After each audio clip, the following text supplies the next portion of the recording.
नमस्कार, आप देख रहे हैं सुदर्शन न्यूज। मैं हूं आपके साथ ज्योति यादव। तो चलिए बुलेटिन की शुरुआत करते हैं इस वक्त की बड़ी और अहम जानकारी के साथ। बात कर लेते हैं पहले हरियाणा की, जहां खबर हरियाणा के फरीदाबाद से है, जहां स्वतंत्र प्रभार राज्य मंत्री बनने के बाद फरीदाबाद पहुंचे तिगांव विधानसभा क्षेत्र के विधायक राजेश नगर का दिल्ली फरीदाबाद बॉर्डर पर पहुंचने पर जोरदार भव्य स्वागत किया गया और हाईवे पर दोनों तरफ जेसीबी मशीनों द्वारा पुष्प वर्षा की गई, जहां उनके स्वागत में हजारों की संख्या में समर्थकों और जनता ने उन्हें फूल मालाओं से लाद दिया।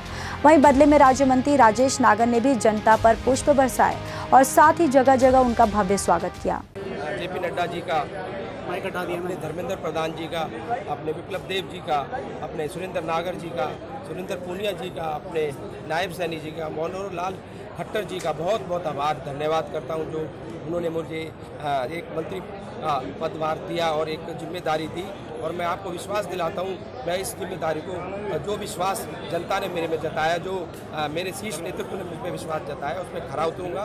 सामान्य विकास पूरे प्रदेश का करूंगा, अपने क्षेत्र का करूंगा और हरियाणा को मॉडर्न हरियाणा बनाकर हरियाणा को पहला सभी राज्यों में उन्नति और विकास के उस पर पहला स्थान दिलाने की कोशिश करूँगा। फरीदाबाद बदरपुर बॉर्डर पहुंचने पर जहां लोगों ने आपका जेसीबी मशीन से बड़ा भव्य स्वागत किया और यहां पर भी अभी तक रुक नहीं रहा है और आपने भी पुष्प वर्षा करके फरीदाबाद की जनता का जो है आभार व्यक्त किया। क्षेत्र की जनता ने मुझे बहुत प्यार, आशीर्वाद, समर्थन दिया। 2019 में भी भारी बहुमत से जिताकर भेजा, 2024 में भी उसी के बल पर शीर्ष नेतृत्व ने मुझे मंत्री का पद दिया और जो विश्वास, जो प्यार, जो समर्थन, जो आशीर्वाद मेरी क्षेत्र की जनता ने दिया है, मैं उसमें खरा उतरूंगा और जो भी विकास कार्य रह गए हैं उनको जल्दी उनके एस्टीमेट बनाकर और बजट दिलाकर उनको पूरा करेंगे। पर इसका बहुत बड़ा फायदा होगा। आज फरीदाबाद के अंदर जो शक्ति है, 3 फरीदाबाद लोकसभा के अंदर 3 मंत्री, माननीय विपुल गोयल जी, माननीय राजेश नागर जी, गौरव गौतम जी, फिर इसके साथ साथ केंद्रीय मंत्री श्री कृष्णपाल जी। इस समय पे सरकार की पूरी ताकत फरीदाबाद में है और फरीदाबाद के अंदर जो अब तक जो काम छोटे रुके हुए थे उनमें गति पकड़ेगी और जो भ्रष्टाचारी अधिकारी हैं उनको निश्चित तौर पर एक सबक मिलेगा कि जो इधर उधर की बातें करते हैं, लोगों को भिड़ाते थे, उनको पूर्ण रूप से ठीक करके इस क्षेत्र का विकास पूरा किया जाएगा। आपके माध्यम से भी विकास को किस तरह आपको सहयोग मिलेगा, गति मिलेगी, कितनी उम्मीद करते हैं? देखिए, जहाँ तक बात है, भारतीय जनता पार्टी की सरकार माननीय नायब सैनी जी के नेतृत्व में तीसरी बार बनी है। मैं जानता हूँ, जब मैं 14 से 19 था विधायक, 2500 करोड़ रुपए के लगभग मैंने डेवलपमेंट वर्क अपने क्षेत्र में कराए थे। और रही बात ये, आगे चल के सबका साथ, सबका विकास, सबका विश्वास। आपने कल देखा होगा, जो लोग हमें वोट भी नहीं देते हैं और ना उन्होंने कभी हमें दिया, जैसे भाई हमारे जो एक धर्म के लोग हैं, कल उनमें से भी मैं एक लिस्ट देख रहा था कि 41 जेई नूहू क्षेत्र से लगे हैं। हमारे लिए, हमारे क्षेत्र के लिए इससे बड़ी कोई बात हो नहीं सकती। इसने सच्चाई का साथ दिया, मेहनत करी है, कोई बेदाग इंसान है, बेदाग। पिछले 5 साल में कोई एक आदमी भी कह दे कि इन्होंने कहीं कोई का धन्यवाद करते ना, हाँ, कहीं एक आदमी, हाँ, एक भी कोई दाग बता दे। इसीलिए जो है ना, प्रधानमंत्री और ऊपर वाले जो नेतागण है उन्होंने इनको मंत्री पद के लिए चुना। और हमारे आप इस विधानसभा क्षेत्र की आप देखना 5 साल में क्या पलट के देंगे। बहुत जुझारू, यंग और बहुत ही ईमानदार जो है लीडर है हमारे। आप जेपी अदाना जी, मैं तो मुबारकबाद दूंगा क्षेत्र वालों को, और राजेश नागर के अलावा क्षेत्र वालों को दे दो, सबकी भलाई के लिए। खबर मध्य प्रदेश के दतिया जिले से है, जहां 29 बी वाहिनी बिस्बल में पुलिस अधीक्षक वीरेंद्र मिश्रा द्वारा देश के लिए अपने प्राणों की आहुति देने वाले वीर बलिदानियों को भावपूर्ण श्रद्धांजलि अर्पित की गई और इस अवसर पर महिलाओं को सम्मानित किया गया। जहां 29वीं बटालियन में स्थित स्मारक पर बलिदान दिवस मनाया गया, तो वहीं पुलिस अधीक्षक वीरेंद्र कुमार मिश्रा द्वारा वीर बलिदानियों को भावपूर्ण श्रद्धांजलि दी गई। कार्यक्रम में सबसे पहले मुख्य अतिथि पुलिस अधीक्षक और सेनानी के परेड द्वारा सलामी दी गई है। इस मौके पर वाहिनी और पुलिस लाइन दतिया के समस्त अधिकारी और कर्मचारी उपस्थित रहे। हरियाणा के फरीदाबाद के सेक्टर 2 में बीती रात अचानक 2 बसों में शॉर्ट सर्किट के चलते आग लग गई। आग इतनी भयंकर थी कि पहले एक बस को अपनी चपेट में ले लिया और देखते ही देखते आग में दूसरी बस को भी अपने आगोश में ले लिया। हालांकि जिस समय घटना हुई उस समय बस ड्राइवर और कंडक्टर बस के अंदर ही सोए हुए थे। गनीमत ये रही कि आग लगने से पहले ही बस के कंडक्टर और ड्राइवर बस से बाहर निकल गए।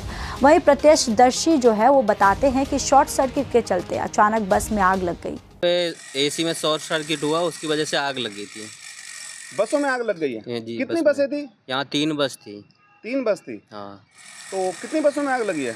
पहले तो एक बस में आग लगी थी, उसके बाद जैसे ही दूसरे ड्राइवर को पता चला वो दूसरा बस लेके चला गया। साथ वाले बस का उसका चाबी वगैरह कुछ नहीं मिला, तो इसकी वजह से उसमें भी आग लग गई थी।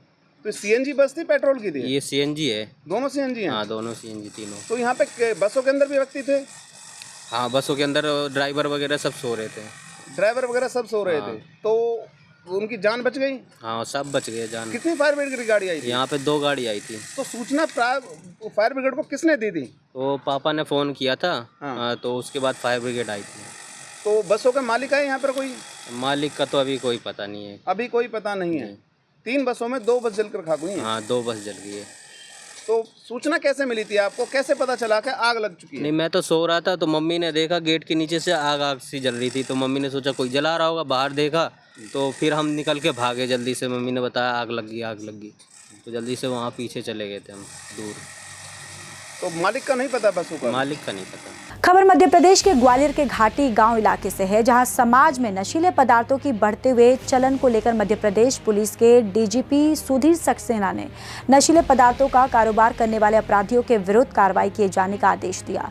तो वहीं डीजीपी के आदेश के पालन में लगातार कार्रवाई जो है वो जारी है। हरियाणा के फरीदाबाद में बीते 31 सितंबर को सिविल अस्पताल में अपनी 3 दिन की दूध मुही बच्ची को अस्पताल के बेड पर लावारिस हालत में छोड़कर फरार होने वाली मां और उसके पिता को पुलिस ने खोजबीन में यानी कि खोजने में कामयाबी हासिल कर ली है।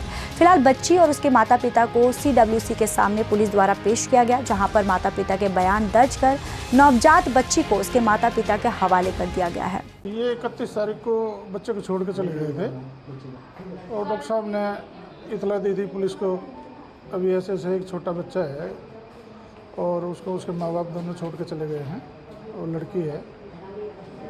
तो उसमें इनका एड्रेस पीछे का धौलपुर का है और यहाँ ये बल्लभगढ़ झुग्गियों में रहते हैं। धौलपुर किधर? औरंगाबाद बिहार, धौलपुर। तो उसके बाद में टीम बनाई, ASI मनोज और जयवीर और साइबर की मदद ली गई इसमें। जो मोबाइल था वो इन्हें बंद किया हुआ था, उसमें एक अल्टरनेट नंबर और था, तो वो साइबर से इमदाद लेकर ना उसकी लोकेशन वगैरह लिखवा कर ना और उसकी इमदाद से इन बच्चे के माँ बाप तक पुलिस पहुंची और इनको आज ले आए हैं और इनको हैंडओवर कर दिए हैं। जैसे कि पूरा मामला ब्लाइंड था, एड्रेस भी इनका गलत आ रहा था, मोबाइल बन जा रहा था, तो कितनी बड़ी कामयाबी मानते हैं पुलिस इन तक पहुँची और ढूंढ पाई? ये अच्छी अचीवमेंट है पुलिस की, क्योंकि ये 31 तारीख 1 तारीख को ये चले गए थे और कल 18 तारीख को इनको रात को लोकेशन की उससे आधार पर ये चलते रहे लोकेशन के आधार पर। फिर इनको पहले इसके पिताजी को पकड़ा, उसके बाद में फिर इसकी माँ तक पहुंची पुलिस और इनको दोनों को ले आए।